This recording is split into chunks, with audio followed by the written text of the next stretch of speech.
Ok, vamos começar assim.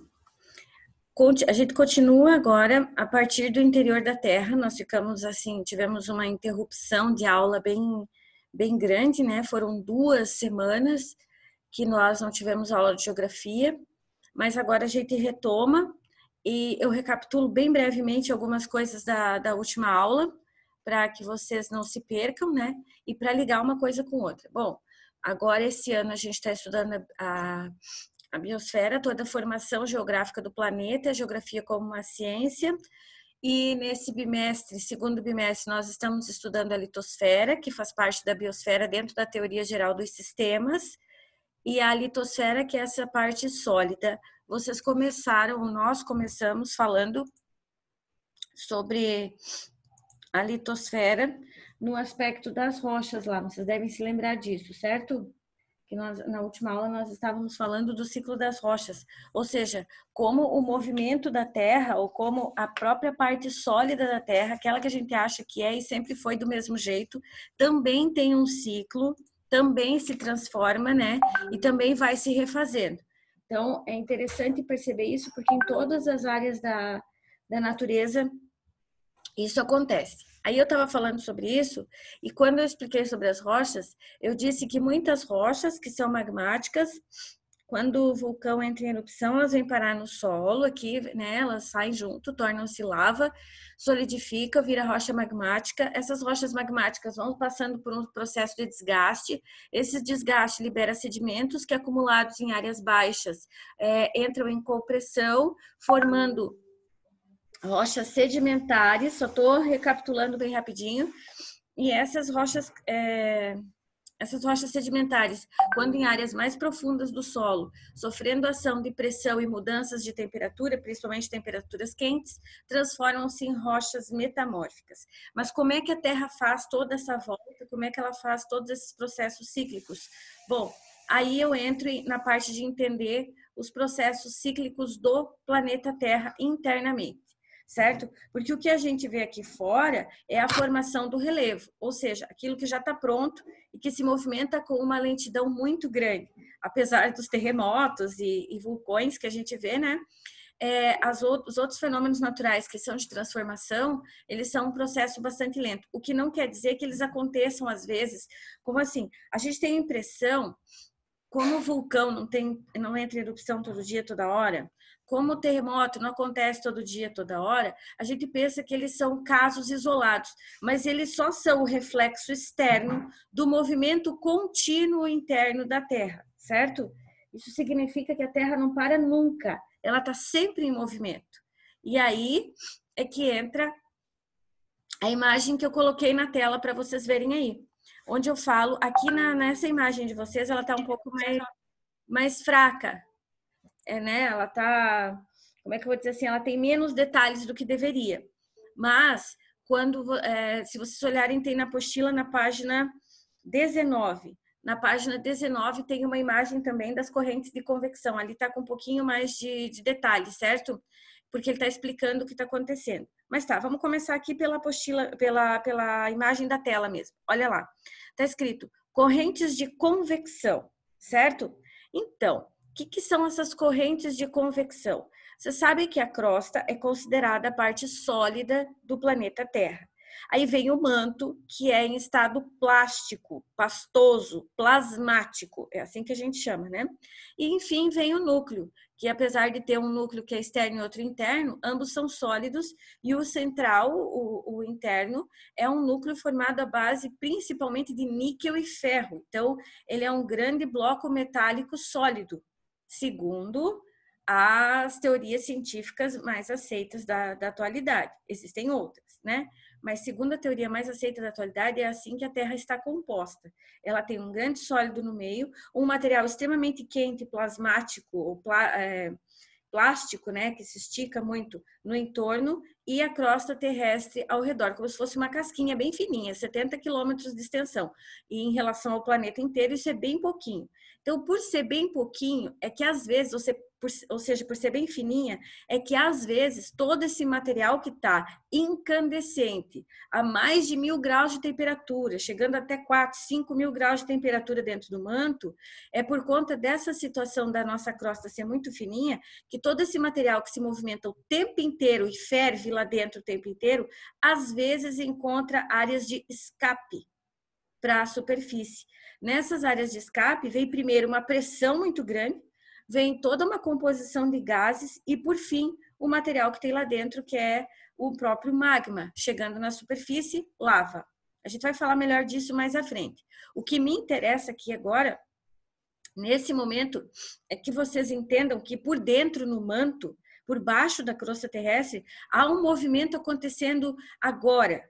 Ah, mas eu não estou vendo nenhum vulcão entrar em erupção, nesse momento não temos terremoto, aqui no Brasil a gente está sempre de boa, deve estar tudo parado lá embaixo. Não, abaixo de nós, onde nós estamos, lá, abaixo da crosta, onde estão os pés de vocês nesse momento agora, existe um manto que está em movimento em grande velocidade, nesse movimento de convecção, fazendo correntes de convecção e subducção, já explico o que são as duas, o tempo todo, e com, assim, além de estar em alta velocidade, está em alta temperatura e em grande quantidade de material. Então, é uma verdadeira loucura. É como se nós tivéssemos milhões de vulcões em erupção embaixo dos nossos pés lá embaixo, esperando um espaço livre para aparecer aqui fora na superfície. Que a gente só percebe tudo isso quando aparece aqui fora. Mas não é que só aconteça quando aparece aqui fora. Está acontecendo nesse momento agora. Por que a gente não escuta? Ah, porque está em grandes profundidades. E daí? Ele mexe com a crosta também. A gente deveria escutar tudo isso. Por que não escuta? Porque nós temos duas grandes vantagens, dois grandes presentes da natureza. Um presente importante para a gente não ouvir os movimentos de convecção. Nós temos o centro de gravidade abaixo do manto, que é no núcleo, certo? Esse centro de gravidade puxa tudo que tem em direção a ele. Aí nós temos um outro fator que também gera pressão em cima de nós, que é a camada da atmosfera, tá? A atmosfera é um conjunto de gases e elementos químicos, também com mais ou menos uns 800 quilômetros de largura, de gases e esses elementos químicos, que fazem pressão sobre nós. Então, existe essa pressão interna empurrando para baixo, externa, puxando para baixo, e existe uma pressão interna que também nos puxa. Como são duas pressões no mesmo sentido, elas forçam, elas fazem uma espécie de compressão, e aí a gente não escuta o som do que está acontecendo. Por isso que a gente não ouve estes sons específicos, porque uma trabalhando em relação à outra, a atmosfera e a litosfera, as duas pressões trabalhando juntas, impedem que isso propague som. Se a gente destruísse a atmosfera, a gente ouve todos os sons. Claro que também a gente nem ficaria parado no planeta, né? Digamos que a gente estaria por aí. Enfim. Mas se a gente também começasse a destruir demais a nossa gravidade do centro do planeta, além de ouvir tudo isso, também não estaríamos presos no planeta. Então, são duas coisas que fazem com que nós estejamos com os pés fixos no chão, aparentemente parados nesse momento, embora não estejamos, a gente sabe que não, a Terra está em movimento, nós estamos em média a 1.340 km por hora. Essa é a velocidade de rotação da Terra. 1.300 ou 1.600, não, acho que é 1.340 km por hora. Nesse momento. Então, vocês imaginem que a velocidade não é tão baixa assim. Poxa, mas a gente não sente esse movimento por conta da dimensão gigante da Terra, por conta da lei da gravidade que nos mantém presos nela. Por isso que a gente não sente. Então, a gravidade e a atmosfera fazem com que a gente não sinta o movimento e nem ouça os sons do planeta. Se não fosse essas duas agindo, e principalmente agindo em conjunto, seria uma loucura.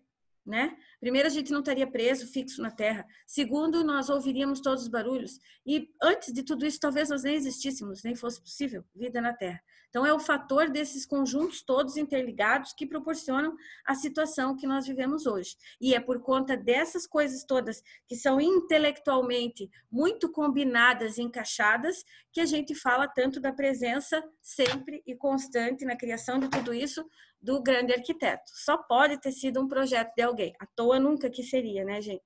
Mas continuando aqui. Pensando nessas correntes de convecção todas, então, o que ocorre lá dentro é que esse magma está em movimento o tempo inteiro. Eu costumo dar como exemplo assim, ó. Imagina uma panela de vidro no fogão acesa com água dentro. tá? E a água ferveu. Quem é a chama do fogão? É o núcleo da Terra. Quem é a água que está em ebulição ali dentro? É o manto. E quem é a tampa da panela? É a crosta terrestre.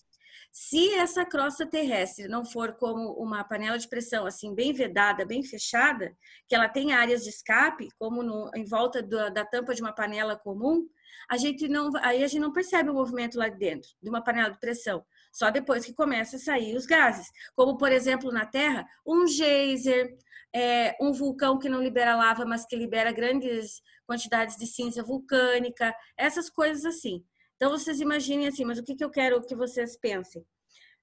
Dentro, aquela água, quando você coloca uma panela de vidro ferver, aquele movimento todo da água que vocês veem em forma circular é exatamente o movimento que acontece dentro do planeta com o magma. Esse movimento circular de aquecimento, de ebulição, tá? Só que isso acontece com o magma. E se acontece com o magma, significa que ele está em movimento e que ele, além de ser aquecido, ele gera aquecimento, certo? Gente, vocês esperem só um minutinho para mim, por gentileza, rapidão.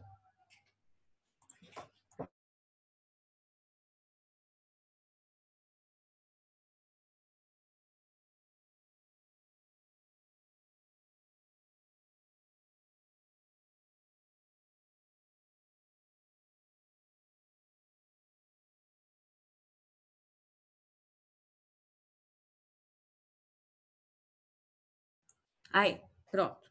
Perdão. Vamos lá. Do que eu estava falando? Ah, sim, das zonas de convecção, certo?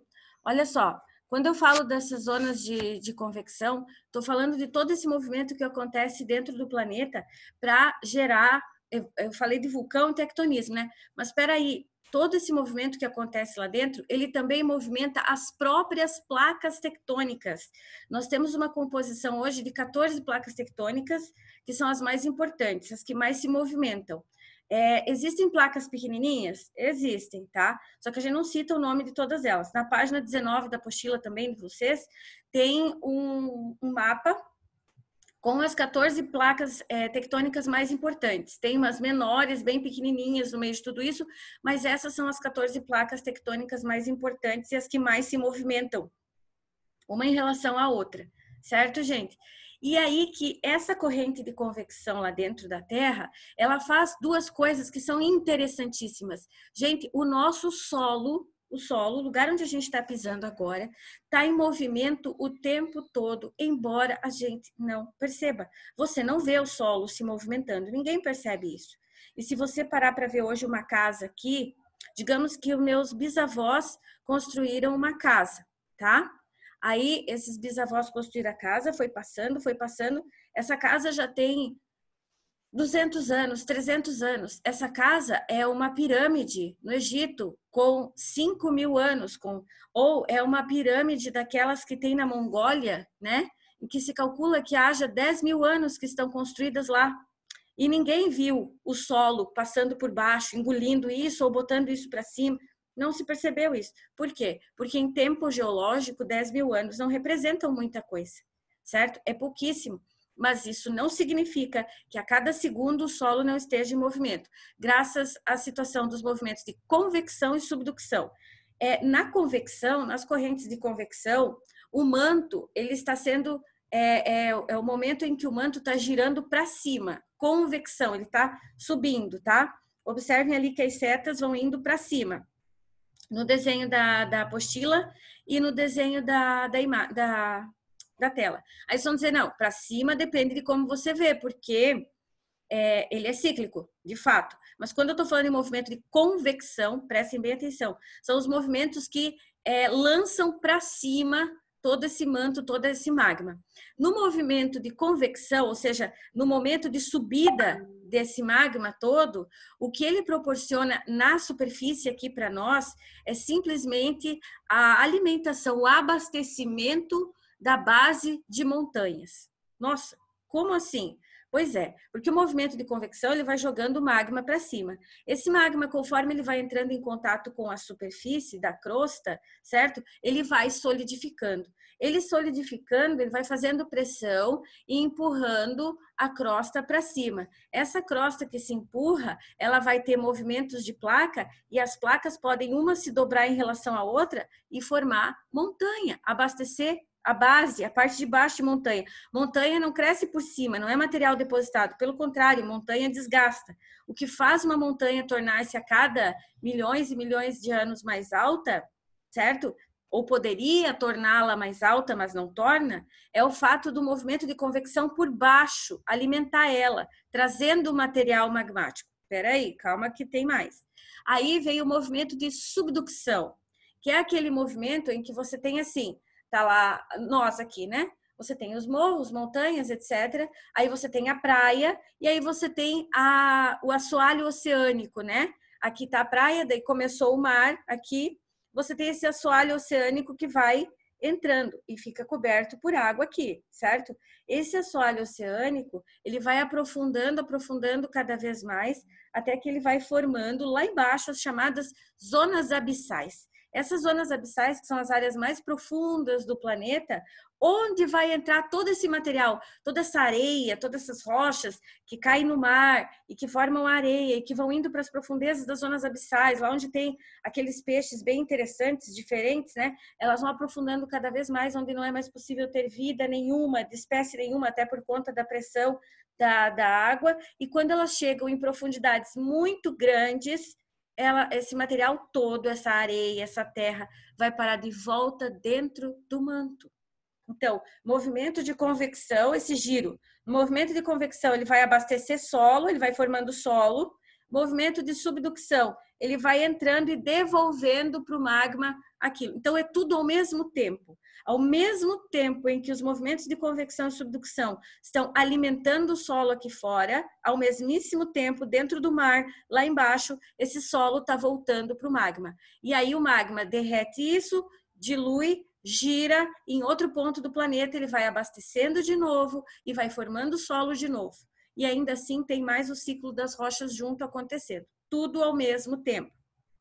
Só que é claro que isso tudo precisava não estar sobre uma crosta densa, espessa e única, porque aí esse movimento todo com o calor, vocês sabem que isso gera gases, né, etc e tal, explodiria o planeta. Por que não explode? Porque nós não temos uma compactação única. Olha como tudo é perfeito. Não há uma compactação única a ponto de explodir a Terra. A Terra, quando se formou, ela foi agregando partículas da explosão do Big Bang, ela foi agregando partículas atraídas pelo seu centro gravitacional. Então, isso formou o quê? A gente foi acumulando essas partes, juntando elas, e é elas que formam hoje as nossas placas tectônicas. Se fosse um composto único só, uma esfera única só, e lá dentro algo quente, em movimento, gerando gases, explodiria. Por que não explode? Porque tem áreas de movimento entre elas e de escape, que são as placas tectônicas, ou a área de limite entre as placas tectônicas. Entenderam? Essas áreas de limite entre as placas tectônicas é que favorecem o movimento das placas e a possibilidade de liberação desses gases. De que jeito? Através dos... como que a Terra não explode, devido a alguns fatores. Por conta do tectonismo, movimento das placas, por conta do vulcanismo, quando está passando por uma área de magma forte e que a Terra, a crosta é mais estreita ali, ele simplesmente joga esse magma para cima. Geysers, certo? Áreas em que escapam só gases ou gases com água dentro do solo, porque são áreas de escapamento, de vazão da Terra entre placas tectônicas ou em fratura de placa tectônica, e também nós temos aquelas situações de convecção e subducção de movimento constante, certo? Que eu acabei de explicar para vocês. Por isso que a Terra não explode. Se fosse um movimento só, uma situação só, sim, mas ela é composta de como eu vou dizer para vocês, é como se fosse uma combinação de diversos fatores que se encaixam, que interagem e que se a gente rompesse com um deles só, um desses processos deixasse de acontecer, tudo viraria um caos, certo? A Terra explodiria ou acabaria a vida no planeta, porque haveria uma liberação excessiva de gases, haveria um problema muito sério.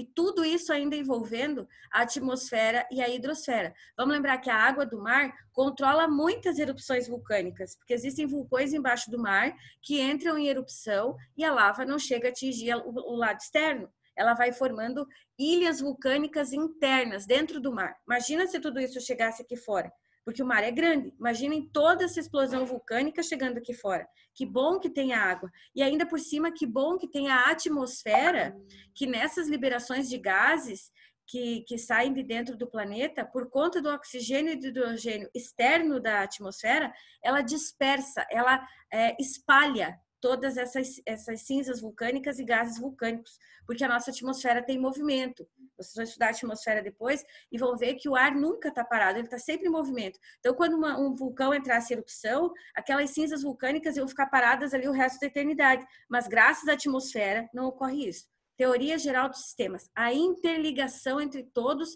e como nenhum deles pode ser quebrado, certo?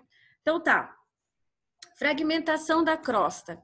Ó, deixa eu ver se eu acho aqui, peraí, para mostrar para vocês. Aqui, ó. Estão vendo isso aqui? Esse é o cálculo médio que o ser humano faz, sem certeza nenhuma, tá, gente? São hipóteses de que há cerca de 200 milhões de anos atrás, num período chamado Triássico, começou a haver a divisão entre as partes que compunham a Pangeia, tá? Tinha a Pangeia, que era um bloco único de áreas mais altas do que o mar. Então, o mar foi se formando aos poucos, né? A água, devido à composição da atmosfera, que foi se formando e agrupando moléculas. E vejam que agrupamento perfeito. 2 moléculas de hidrogênio, uma de oxigênio, vapor d'água, água em grande quantidade, água nas áreas mais baixas da superfície. Áreas mais altas, então nós temos partes da litosfera que são submersas e partes que são emersas. Áreas emersas eram um acumulado só, um bloco só. Só que como são formadas sobre placas tectônicas, e as placas, eu acabei de explicar para vocês, que elas estão em constante movimento, por conta dessa loucura do manto lá, de calor e movimento também, as placas vão se adaptando e se movimentando junto para o planeta não explodir. Nesse movimento e adaptação das placas, a primeira situação que aconteceu foi que é uma média de 200 milhões de anos atrás, o que é bem recente, certo? O que é geologicamente recente, houve essa primeira separação em 2 grandes blocos continentais. Era a Pangeia e virou Laurásia e Gondwana. Eu gostaria que vocês observassem aqui na tela, por favor. Ó, essa parte aqui de Gondwana é a que forma a América do Sul, hoje. Essa parte aqui de Gondwana é a que forma a África hoje. Vocês conseguem perceber o encaixe entre as duas? Como já foram uma coisa só? Quando vocês olham o mapa mundi, vocês também conseguem... Deixa eu ver se ele tá aqui, se eu tenho ele aqui. Vixe. Aqui. Tá, peraí. Vocês estão vendo o mapa de Laurásia e Gondwana que eu tô colocando, gente? Ou não? Sim. Hã? Sim. Sim? Tá. Olha só, então, observando esse mapa da Laurásia e da Gondwana aqui, que são os 2 blocos que ficaram, um formando principalmente os continentes do norte e o outro os continentes do sul, não necessariamente nessa ordem, porque eu tenho a Índia aqui, ó, que não ficou no sul, ela subiu e encaixou aqui na Laurásia, certo? E ficou no hemisfério norte. Mas, enfim, isso a gente vê depois. O interessante aqui é notar o seguinte, peraí. É notar o movimento que essas placas foram fazendo, certo? Tá, observando que as duas se encaixam. Como é que a gente chegou a esse ponto de saber essas coisas, se nós não tínhamos nenhum tipo, antigamente, nenhuma forma de visualizar isso por georreferenciamento, geoprocessamento, não tinha estudo de... Como é que se chama? Geoimpacto tectônico, não tinha esses tipos de estudo, não tinha essa tecnologia, essa ciência toda. Pois é, mas tinha seres humanos atentos e observadores. E aí, em 1912, ou seja, há 118 anos atrás, 108 anos atrás, né? É bem recente também, um cara chamado Alfred Wegener, certo? Não esqueçam desse nome, porque ele foi muito importante. Alfred Wegener observou que a o leste da América do Sul e o oeste da África, eles tinham um encaixe perfeito. Não exatamente perfeito, porque já houve desgastes por conta do mar, por conta do próprio distanciamento de placa tectônica, enfim. Mas ele percebeu que era visível o encaixe entre as duas. A partir da observação do encaixe entre as duas, ele percebeu que a Terra, na verdade, era um grande quebra-cabeça e que você podia encaixar as partes e tornar tudo um bloco só. Observando isso, ele começou a levantar hipóteses de que a Terra era formada por placas que se combinavam e que elas se movimentavam entre si. Na época, ele foi bastante ridicularizado, tá, gente? A ciência não aceitou, os cientistas da época não aceitaram em hipótese nenhuma os estudos dele. E ele tentou comprovar a teoria da tectônica das placas, ou teoria da deriva continental, que era a teoria do Wegener. Ele tentou provar usando 3 elementos principais. O encaixe entre a América e a África. Ele tentou mostrar a estratigrafia das rochas. O que isso significa? Como se você pegar um corte, né, como se fosse um recorte do solo e das rochas da África no litoral oeste da África, elas são exatamente da mesma largura e da mesma composição, dos mesmos tipos de solo e de rocha do recorte da costa leste da América do Sul, principalmente, né? América do Sul. E ele mostrou que o tipo de solo e o tipo de rochas que tinha em uma, tinha na outra. O corte estratigráfico, que era o corte das camadas do solo, era exatamente igual. Mesma largura, mesmo tipo de solo, mesmas eras com bastante água, com pouca água, transformando rocha sedimentar, rocha magmática. Ele quis mostrar que eram idênticas, então ele usou a estratigrafia, ele usou o encaixe e ele usou também os fósseis, certo? A análise dos fósseis e de alguns animais vivos também, não só de fósseis, mas ele usou a análise de alguns animais vivos e que coincide, que tem tanto na América do Sul quanto na costa da África, os fósseis dos mesmos tipos de animais e os fósseis dos mesmos tipos de planta e tal, e até espécies que são semelhantes hoje vivas até então. E que, na verdade, são endêmicas, mas conseguem ser endêmicas de 2 lugares ao mesmo tempo. Endêmicas da América e endêmicas na África, certo? Então, quer dizer, em algum momento lá atrás, isso já foi uma coisa só, tá? Como que as placas tectônicas, elas vão fazer esse movimento? Bom, na teoria da tectônica das placas, elas têm 3 tipos de movimento entre si, tá? Daqui a pouco eu vou falar sobre os 3 movimentos. Eu só quero que vocês deem uma olhadinha na página 21. Por favor. Olha lá. Como que ele mostrou que há movimento e transformação do relevo? Ele disse, observe áreas retas, áreas de chapadas e falésias, áreas de montanha e cordilheira e áreas de abertura, que são os chamados grabens e horsts, certo? O que é graben e o que é horst? Na terceira imagem, essa aqui, gente, ó. Olha aqui, essa aqui. Estão vendo na apostila? Marca lá. Não sei se vocês vão ver a minha marcação aqui. Ó, eu escrevi aqui para poder mostrar para vocês. Essas partes mais baixas aqui, eu chamo de graben. São degraus abaixo. E eles formam fossas oceânicas, tá? Essas partes mais altas aqui, ó, eu chamo de horst.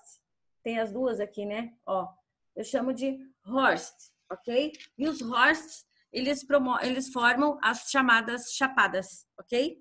Tá? São elevações tectônicas. Aí, o Wegener morre em 1930, ridicularizado, sem ninguém dar valor para a ciência dele, para o que ele tinha dito.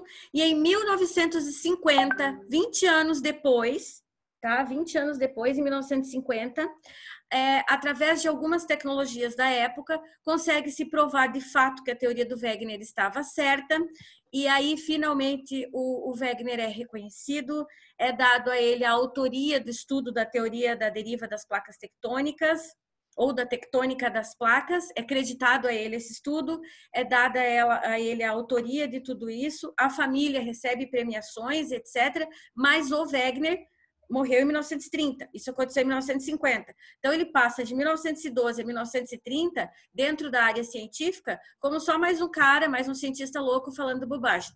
E é depois que ele morreu que vai ser reconhecido e comprovado todo o estudo e todos os levantamentos que ele havia feito, né?